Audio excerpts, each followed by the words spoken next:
Back to my YouTube channel Sharda brain booster. Sharda brain booster channel की तरफ से मैं विजय मिश्रा आप सभी का हार्दिक स्वागत करती हूँ। आप लोग कैसे हैं? आई होप सो आप लोग क्या होंगे, बहुत अच्छे होंगे और अपनी परीक्षा के बारे में ही सोच रहे हैं कि क्या होगा, कैसे होगा। तो मैं बता दूँ, सब कुछ सही होगा। कल 10 तारीख को लड़कियाँ जा रही हैं, तो आप लोगों से जो भी सपोर्ट हो सकता है आप लोग सपोर्ट करिए। जा पा रही हैं तो जा पाइए, नहीं तो मेंटली सपोर्ट करिए, इको सपोर्ट करिए, जैसा भी हो रहा है वैसा ही सपोर्ट करिए। हालांकि आपका एग्ज़ाम जल्द ही होगा। आज हम देखेंगे परिवार का एक है क्वेश्चन, एक एमसीक्यू लेके आए हैं 25 क्वेश्चन का। आप लोग इस सेशन को क्या करिएगा, अपने स्कोर को नोट डाउन करिएगा और कमेंट सेक्शन में बताइएगा कि आपने कितने स्कोर किए हैं। अगर आपने 25 में 20 कर लिया है तो आपका परफॉर्मेंस क्या है, बेहतर से बेहतरीन है। चलिए, क्वेश्चन नंबर 1 है कि ऐसा परिवार जिनका निर्माण व्यक्ति विवाह के पश्चात स्वयं करता है, वो कौन सा परिवार होता है। तो आप लोग बताइएगा कि वो कौन सा परिवार है जिसका निर्माण व्यक्ति विवाह के पश्चात स्वयं करता है। तो आप लोग बताएंगे अगर, तो क्या बताएंगे कि कौन सा ऐसा परिवार है जिसका निर्माण जो है व्यक्ति विवाह के पश्चात स्वयं ही करता है। अगर हम राइट आंसर की बात करेंगे तो वो राइट आंसर आपका क्या हो जाएगा, प्रजनन मूलक परिवार हो जाएगा। वहीं अगर हम जन्म मूलक परिवार की बात करेंगे तो ऐसा परिवार जिसमें एक व्यक्ति जन्म लेता है और उनका पालन पोषण होता है, वो क्या होता है, जन्म मूलक परिवार कहलाता है। ये हुई ऑप्शन ए की बात। अब हम बात करेंगे ऑप्शन सी की, समरक्त परिवार की। ऐसा परिवार जिसमें परिवार के सभी सदस्य रक्त से संबंधित होते हैं लेकिन इसमें विवाह से संबंधित कोई सदस्य नहीं रहता है, उसे कहा जाता है क्या, समरक्त परिवार कहा जाता है। ठीक, अगर बात करेंगे ग्रामीण परिवार की, तो ग्रामीण परिवार में ग्रामों में पाए जाने वाले परिवार ग्रामीण परिवार कहलाते हैं। भारत में ऐसा परिवार संयुक्त परिवार होता है जिसमें सजातीयता, परंपरा, धर्म की प्रधानता, रूढ़िवादिता आदि पाई जाती है। ये रहे आपके ग्रामीण परिवार।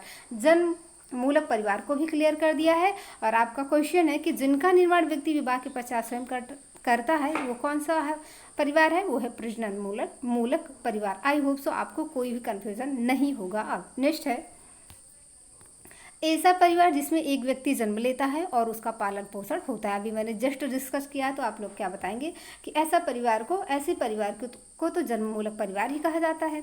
और प्रजनन मूलक परिवार, जैसा क्वेश्चन ही था कि प्रजनन मूलक परिवार में क्या होता है कि ऐसा परिवार जिनका निर्माण व्यक्ति विवाह के पश्चात स्वयं करता है। आप लोग नोट डाउन करते चलिएगा। समरक्त परिवार, ऐसा परिवार जिसमें परिवार के सभी सदस्य रक्त से संबंधित होते हैं, इसमें विवाह से संबंधित कोई सदस्य नहीं रहता है।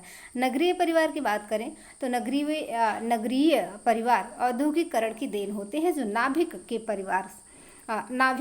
प्रकार के परिवार होते हैं वो आपका होता है क्या, नगरीय परिवार होता है।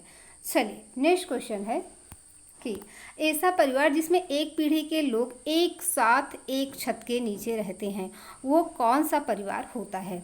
ऐसा परिवार जिसमें एक पीढ़ी के लोग एक साथ एक छत के नीचे रहते हैं, वो कौन सा परिवार होता है। मैंने नगरीय परिवार को भी डिस्कस किया है, ग्रामीण परिवार को भी डिस्कस किया है, समृद्ध परिवार को भी डिस्कस किया है। तो आप लोगों को इसके डेफिनेशन तो पता ही है, लेकिन आपको संयुक्त परिवार के डेफिनेशन नहीं पता है। तो आप लोग अगर इसको वो करके एलिमिनेट करके ऑप्शन करते तो आप लोग बता देते फटाक से कि ये संयुक्त परिवार है, क्योंकि इसको तो मैंने पढ़ा नहीं है। नगरीय परिवार वो जैसा मैंने डिस्कस किया औद्योगिकरण की देन है, और ग्रामीण परिवार जो ग्रामों में पाए जाते हैं।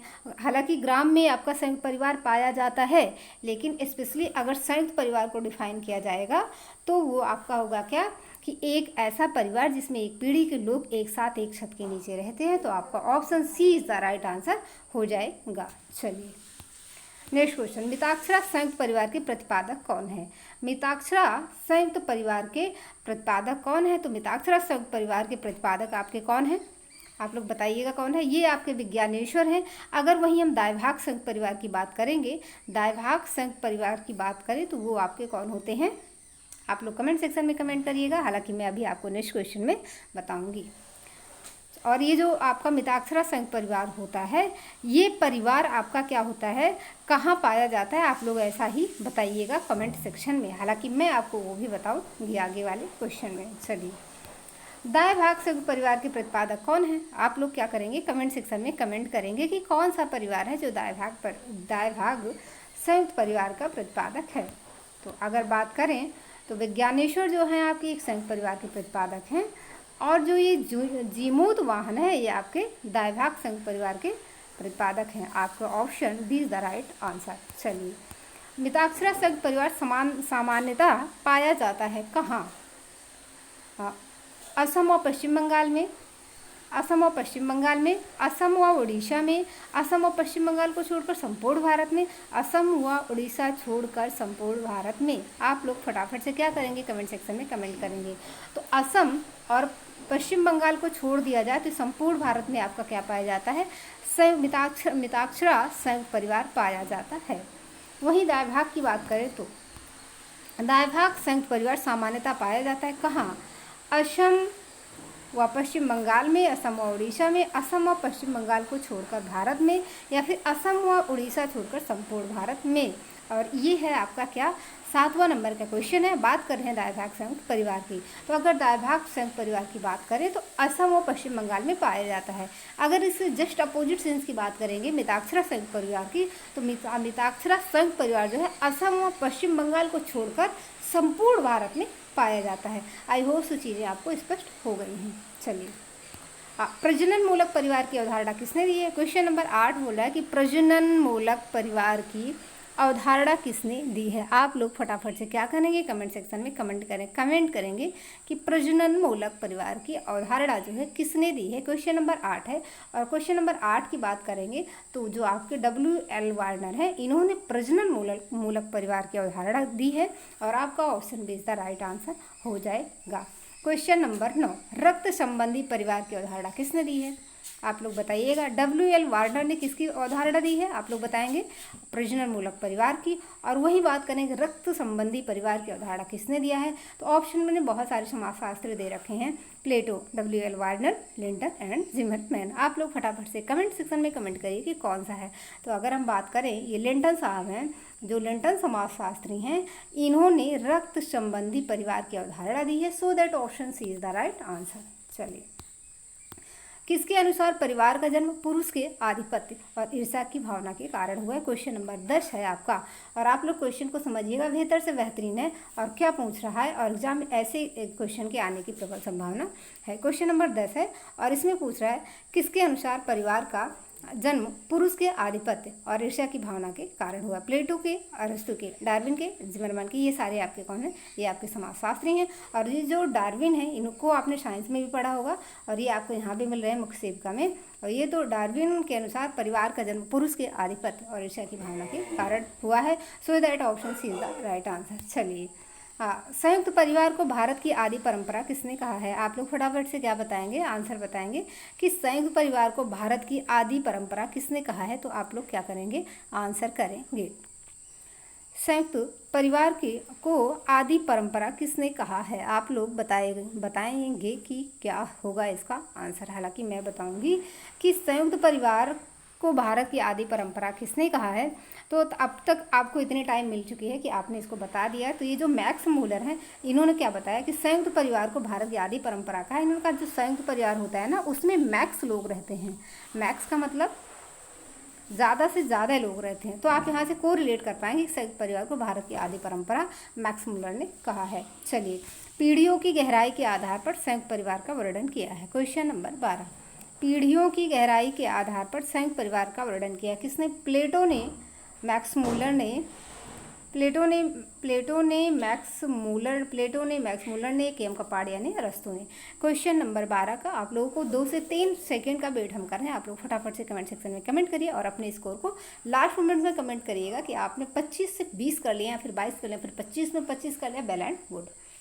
चलिए, क्वेश्चन नंबर 12 की बात करें तो ये जो आपके केम कपाडिया भाई साहब हैं, मोस्ट इम्पॉर्टेंट है ये राइट है। इन्होंने कहा है क्या है कि पीढ़ियों की गहराई के आधार पर संयुक्त परिवार का वर्णन किसने किया है? केम कपाडिया ने किया है।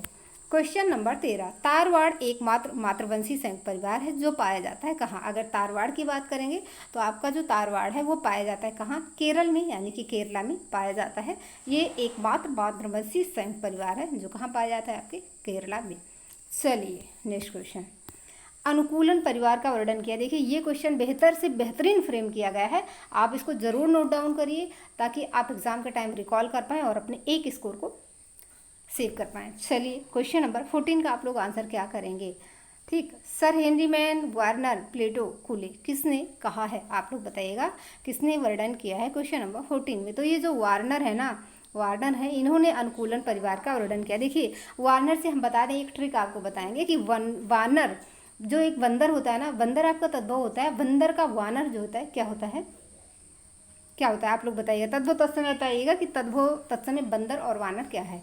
तो ये जो वानर होता है ना, आदमी से अनुकूल, आदमी की ही तरह है लेकिन आदमी से अनुकूल है। तो आप एग्जैक्ट आंसर बताएंगे क्या, वार्नर जो है परिवार का वर्णन किया है, वार्नर ने अनुकूलन परिवार का वर्णन किया है। Option B is the right answer. चलिए क्वेश्चन नंबर 15 की बात करेंगे। परिवार की उत्पत्ति का पितृसत्तात्मक सिद्धांत किया है। सर हेनरी मैन ने, वार्नर ने, प्लेटो ने और कूले ने। अगर परिवार की उत्पत्ति का पितृसत्तात्मक सिद्धांत की बात करें तो ये जो आपके सर हेनरी मैन हैं, जो आपके सर हेनरी मैन हैं, कौन है, सर हेनरी मैन है, इन्होंने परिवार की उत्पत्ति का पितृसत्तात्मक सिद्धांत का प्रतिपादन किया है। क्वेश्चन नंबर 15 में ए हो जाएगा क्या राइट आंसर। चलिए, इल्लम एक पितृवंशीय संयुक्त परिवार है जो पाया जाता है कहाँ, पूर्वी भारत के नंबूद्री ब्राह्मणों में, पश्चिमी भारत के नंबूद्री ब्राह्मणों में, उत्तर भारत के नंबूद्री ब्राह्मणों में या दक्षिण भारत के नंबूद्री ब्राह्मणों में। आपके क्वेश्चन क्या होंगे, दक्षिण भारत के नंबूद्री ब्राह्मणों में पाया जाता है। अगर बात करें तो देखिए ये आपका होता है क्या, मैं आपको बता दूं डायरेक्शन, मुझे लगता है डायरेक्शन आप लोगों ने मतलब मुख्य शेप का कुछ ऐसे लोग होंगे जो पेज में डायरेक्शन नहीं कर पाते होंगे। देखिए ये आपका होता है क्या, नॉर्थ, हिंदी में बताएंगे ना, उत्तर ये होता है, आप लोग कहेंगे ये तो पूरब हुआ, लेकिन ऐसे पढ़ा जाता है इसमें, ये हुआ दक्षिण, ये हुआ पूरब, ये हुआ पश्चिम, ये आपका पेपर में ऐसे ही डायरेक्शन होता है। यहाँ तो आप कहेंगे पूर्व पश्चिम दायां बायां, लेकिन ऐसा कुछ नहीं है। दक्षिण भारत की बात करेंगे तो ये है आपका दक्षिण भारत, ये है आपका उत्तर भारत, और पश्चिम भारत की बात करेंगे तो पूर्व भारत की बात करेंगे तो ये पूर्व में आपका क्या है बताइए, कौन सा जिला पड़ता है पूर्व में, बलिया, और उत्तर में क्या पड़ता है, दक्षिण में क्या पड़ता है और पश्चिम में क्या पड़ता है। अगर आपने पढ़ा हो तो ज़रूर कमेंट सेक्शन में कमेंट करिएगा। चलिए, परिवार तथा नातेदारी का क्षेत्रीय अध्ययन किया गया है 17 में, चार्ल्स कूले द्वारा, सर हर्बर्ट रिजले द्वारा और इरावती कर्बे द्वारा या फिर वार्नर द्वारा। क्वेश्चन नंबर 17 में तो इरावती कर्बे जो हैं, इरावती ये कर्बे जो भाई साहब हैं, इन्होंने परिवार तथा नातेदारी का क्षेत्रीय अध्ययन किया है। Option see the right answer. 17 में क्या, इरावती कर्बे। चलिए, संयुक्त परिवार एक ऐसा समूह है जो मानव में उत्कृष्ट भावना फायदा करता है, सॉरी फायदा नहीं है, ये है पैदा, टाइपिंग इधर हो गया है, ये पैदा करता है। संयुक्त परिवार एक ऐसा समूह है जो मानव में उत्कृष्ट भावना पैदा करता है। कौन, Charles कूले, sir Herbert Risley, Iravati कर्बे और वार्नर। तो अगर बात करेंगे कि संयुक्त परिवार एक ऐसा समूह है जो मानव में उत्कृष्ट भावना पैदा करता है तो ये है चार्ल्स कूले। चलिए, इन्होंने ये कथन को दिया है। चलिए, इरावती कर्बे के अनुसार भारतीय समाज के अध्ययन के लिए 3 बातों की जानकारी आवश्यक है, वो कौन कौन सी है। तो अगर बात करें तो भाषाई संरचना, जातीय संरचना, सांस्कृतिक संरचना और पारिवारिक संरचना में किसकी बात जो है इरावती कर्बे ने सामाजिक अध्ययन के लिए उसकी जानकारी की आवश्यकता को नहीं बताती है। जो आपकी सांस्कृतिक संरचना है इसका उल्लेख इन्होंने नहीं किया है, उन्होंने नहीं कहा है कि आपको सांस्कृतिक संरचना की जानकारी की आवश्यकता है। चलिए, बाकी भाषाई संरचना, जातीय संरचना, पारिवारिक संरचना इसकी ज़रूरत है। चलिए, मैकाइवर व पेज ने परिवार की सामान्यतः विशेषता बताई है। किसने, मैकाइवर एवं पेज की बात की जा रही है, इन्होंने कितनी विशेषताएं बताई हैं। क्वेश्चन नंबर 20 का आप लोग राइट आंसर करेंगे। तो जो मैकाइवर एवं पेज हैं इन्होंने 5 विशेषताएं जो है बताई हैं सामान्य रूप से। चलिए, मैसूर के कुर्ग क्षेत्र में पाए जाने वाला पितृवंशीय संयुक्त परिवार है, कौन सा है, ओक्का है, येचुंग है, इल्लम है, तारवाड़ है। तारवाड़ तो मैंने डिस्कस किया केरल में, ये तो होगा नहीं, क्यों, ये मैसूर के कुर्ग क्षेत्र की बात कर रहा है जहाँ आपकी कॉफ़ी वगैरह मिलती है। तो 21 की बात करेंगे तो वो आपका हो जाएगा ओक्का। ओक्का इज़ द राइट आंसर। ठीक, क्या होगा, ओक्का होगा। आप लोग कंफ्यूज भी हो जाते हैं कभी कभी। ओक्का मैसूर के पूर्व क्षेत्र में पाया जाने वाला पितृवंशीय संयुक्त परिवार है क्या, ओक्का। चलिए, कोलेंडा ने भारतीय परिवार को विभाजित किया है 8 श्रेणी में, 5 श्रेणी में, 12 श्रेणी में, 15 श्रेणियों में। बहुत बेहतरीन सा क्वेश्चन फ्रेम किया गया, आप लोग बताएंगे। अगर आप लोग बात करेंगे कि कितने श्रेणी में, तो कोलेंडा ने 12 श्रेणियों में भारतीय परिवार को विभाजित क्या किया है। चलिए क्वेश्चन नंबर 22 का राइट आंसर सी। चलिए जिमरमैन के अनुसार परिवार के 3 प्रकार हैं, इनमें से कौन सा नहीं है। जिमरमैन ने कौन सा दिया है, तो जिमरमैन की बात करेंगे तो उन्होंने दिया है क्या, न्यासिता परिवार दिया है और अड़ुवादी परिवार दिया है, घरेलू परिवार दिया है, और जो आपका समन्वयवादी है इसको नहीं दिया है। सो दैट आपका option B is the right answer हो जाएगा। क्या हो जाएगा, बी हो जाएगा। चलिए शारदा एक्ट संबंधित है, तो शारदा एक्ट जो है संबंधित है किससे, बाल विवाह से, जो आपका है क्या 28 सितंबर 1929 को क्या हुआ था, ये अधिनियम आया था और 29 सितंबर 1930 को पारित हो गया था। आप लोग इस डेट को याद रखिएगा, बाल विवाह से संबंधित है। क्वेश्चन नंबर 25, शारदा एक्ट कब पारित हुआ था, आगे बात जिसकी बात अभी हम कर रहे थे।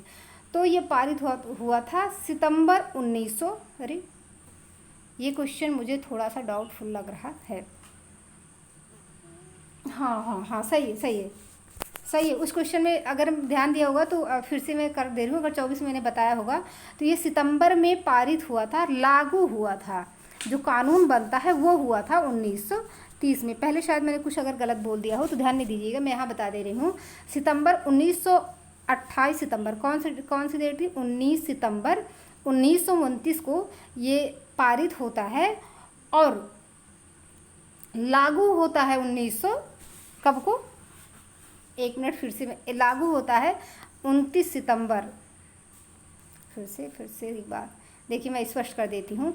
ये लागू होता है, शारदा एक्ट कब पारित होता है, 28 सितंबर 1929 को, और 29 सितंबर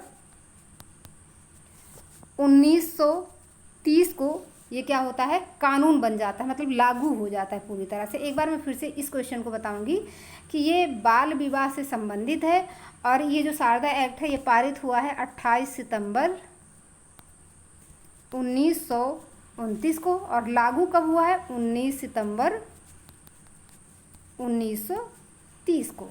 चलिए आई होप सो आपको वीडियो पसंद आई होगी। वीडियो पसंद आई तो वीडियो को लाइक करें, शेयर करें, कमेंट करें। अगर चैनल पे न्यू है तो चैनल को सब्सक्राइब करें, और अगर मेरी मेहनत दिख रही है तो आप लोग सपोर्ट ज़रूर करिए। और अगर आपको कोई भी क्वेश्चन ऐसा लगता है कि ये क्वेश्चन आंसर नहीं होना चाहिए, तो तमाम सारी बुक हैं, अलग अलग बुक्स हैं, तो आप ये सोर्स का नाम ज़रूर लिखिए कि मैंने इस सोर्स से ये पढ़ा, तो वहाँ चीज़ें बताई जाएंगी क्या ये सही है। तो ये वाली चीज़ें आप ज़रूर ध्यान रखिए, और जितने भी आपने स्कोर नोट डाउन किए हैं उसको कमेंट सेक्शन में बताइए, हाँ आपने इतने स्कोर गेन किए हैं। चलिए आज के लिए बस इतना ही, धन्यवाद, bye bye, take care, love you to all. आपका दिन शुभ हो, आपका भविष्य उज्जवल हो।